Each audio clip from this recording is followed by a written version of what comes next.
भारतीय पॉपुलेशन का करीब 2/3 हिस्सा ग्रामीण इलाकों में रहता है। अगर आप देखें तो जनगणना 2011 के अकॉर्डिंग 31% जो हमारी जनसंख्या है वो अर्बन इलाके में रहती है।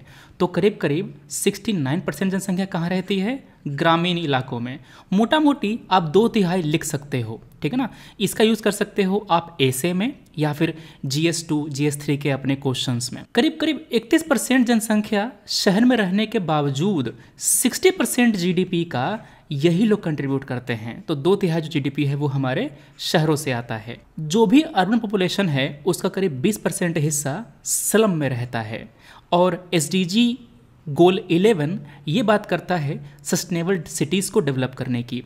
इस लाइन को आप यूज़ कर सकते हो अपने वे फॉरवर्ड में कि या फिर अपने ऐसे या फिर आंसर के कंक्लूजन में। इसके साथ साथ न्यूयॉर्क और कोपेनहेगन मॉडल ऑफ अर्बनाइजेशन इसको यूज़ कर सकते हो एज अ वे फॉरवर्ड कि Indian government should follow New York and Copenhagen model of urbanization to develop our cities. दूसरी बात, we should also mention that India should work towards improving our ranking in global liveability index. तो ये सब आपके fodder point हैं जिनको आप अपने आंसर में यूज़ कर सकते हो। नीति आयोग के अकॉर्डिंग जो MPI multi dimensional poverty index निकालता है उसके अकॉर्डिंग हमारे भारत का करीब 9% urban population multi dimensionally poor है। मतलब कि केवल इकोनॉमी के टर्म्स में नहीं, केवल इनकम के टर्म्स में नहीं, life style, purchasing power, in terms में भी वो पुअर है। अर्बन पॉवर्टी जो है वो ऑल इंडिया लेवल पर 12% के आसपास है।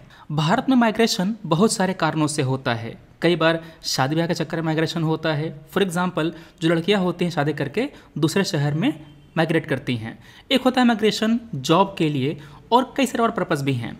तो जो रूरल अर्बन माइग्रेशन है, मतलब गांव से लेकर शहर की ओर माइग्रेशन जो है वो भारत में सबसे ज़्यादा डोमिनेंट है।